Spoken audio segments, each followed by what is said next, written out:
एक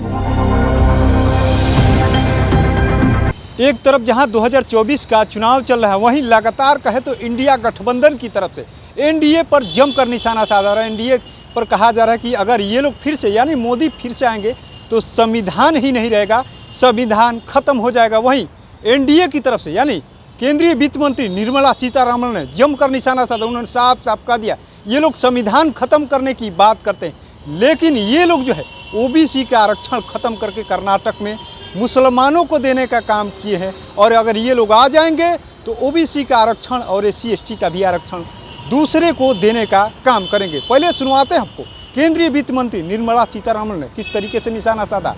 रिजर्वेशन हम देंगे माइनॉरिटीज को जब रिलीजन आधारित रिजर्वेशन हमारे कानून में, कॉन्स्टिट्यूशन में अनुमति नहीं है।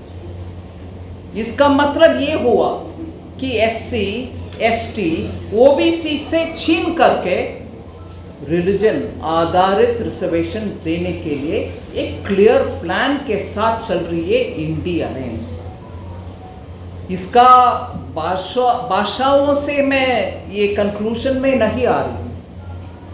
कर्नाटका के कांग्रेस सरकार ने उधर हर वर्ग, मुस्लिम के हर वर्ग से सबको रिजर्वेशन दे करके ओबीसी का जो था रिजर्वेशन उससे छीन करके इनको दे दी। मतलब इसमें कटौती, उसको पूरे कवर। यही भाषा जो अभी बोला जा रहा है उसका मतलब यही होगा और बिहार में भी यही होंगे। इसीलिए मैं बोलती हूँ सबका साथ, सबका विकास, सबका विश्वास और सबका प्रयास जो मंत्र है माननीय मोदी जी का, उससे बिहार में भी हर वर्ग, हर मजहब, हर कुल, सबको बिना भेदभाव सब मिला है। बिजली हो, पानी हो, सड़क हो, शौचालय हो, घर हो, मुफ्त अनाज हो, सबका सब हम देते आ रहे हैं। इसलिए जब माननीय प्रधानमंत्री जी बोलते हैं सबका साथ सबका विकास, उसमें सम्मान भी है और विकास भी है। ये नहीं है कि हमें सम्मान चाहिए, विकास नहीं चाहिए। विकास जब नहीं चाहिए, आपका पर कैपिटा इनकम 14,000 के करीब ही 10 साल तक स्थगित रहा। उसका मेहनत करके बाहर ले आने के लिए 90,000 तक पहुंचने वाला बिहार स्थगित होकर के बैकवर्ड। अभी वो शब्द भी माननीय प्रधानमंत्री जी उपयोग नहीं करते, बोलते हैं एस्पिरेशनल डिस्ट्रिक्ट। और 114 भारत देश में, पूरे भारत देश में जब 114 बैकवर्ड डिस्ट्रिक्ट एस्पिरेशनल डिस्ट्रिक्ट्स हैं, उसमें से जहां ईस्टर्न बोलते हैं हम, पूर्वी राज्यों जिसका हम इंजन बनाना चाहते हैं विकास के लिए, सिर्फ विकास में भागीदारी लेना नहीं, विकास का इंजन ही बनाओ। आप विकास को खींचकर ऊपर लेके चलो, ऐसे स्थान दे रहे हैं हम ये पूर्व राज्यों के लिए। बिहार हो, झारखंड हो, बंगाल हो, उड़ीसा हो। यहाँ पहले मैं सम्मान के विषय में उदाहरण देती हूँ आप सबके सामने। माननीय प्रधानमंत्री जी के एक्शन के द्वारा एनडीए सरकार पिछले 10 सालों में क्या क्या किया सम्मान के लिए। द्रौपदी मुर्मू जी, रामनाथ कोविंद जी, अब्दुल कलाम जी, जो वाजपेयी जी के समय ही सम्मान के एक अच्छा नक्शा उदाहरण के सामने हम देख सकते हैं। मगर इन तीनों को कांग्रेस और उनके मित्र पक्ष अपोज किया, विरोध किया, उनके सामने दूसरे कैंडिडेट को रखा। फिर उसी समय वाजपेयी जी, माननीय अटल बिहारी वाजपेयी जी के समय ही शेड्यूल कास्ट से आए हुए दलित भाई बालयोगी जी को स्पीकर बनाया। फिर हीरालाल समारिया जी को पहला चीफ इंफॉर्मेशन कमिश्नर के पोस्ट दिया जो दलित है। 60% करंट मंत्रिमंडल में, मोदी जी के मंत्रिमंडल में 60% लोग ओबीसी, एससी, एसटी पॉपुलेशन से आए हुए हैं। फिर मोदी सरकार ने दिया national commission for backward class को कॉन्स्टिट्यूशनल स्टेटस। फिर ओबीसी रिजर्वेशन में अमेंडमेंट भी पारित किया है जो ओबीसी के लिए उचित माना गया। फिर जनधन, उज्ज्वला, आवास, जल जीवन, स्वच्छ भारत, ये सब गरीब और एकदम पिछड़ा हुआ वर्गों के लिए ही बनाया हुआ केंद्र सरकार के स्कीम्स है।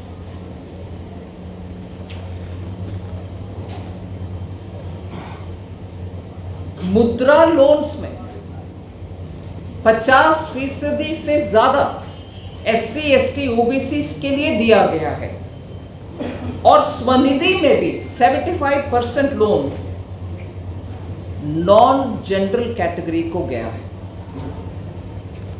मैं ये जरूर याद दिलाना चाहती हूं,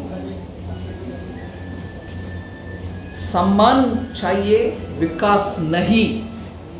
ये बोलने वाले लोग से जो जंगल राज का जमाना था बिहार में, उस समय बिहार के पर कैपिटा इनकम उड़ीसा से वो जंगल राज शुरू होने से पहले उड़ीसा से हायर था, बड़ा था। उड़ीसा उस समय पर कैपिटा जीडीपी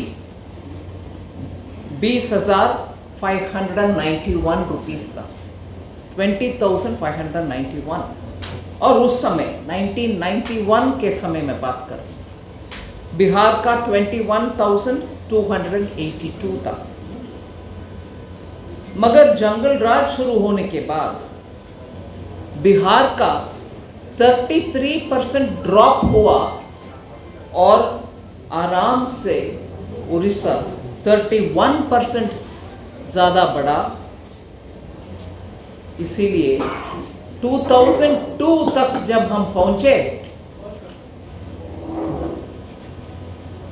बिहार का पर कैपिटा इनकम वो जो मैंने कहा 21,000 कुछ, उससे कम होकर के 14,209 तक पहुंचा।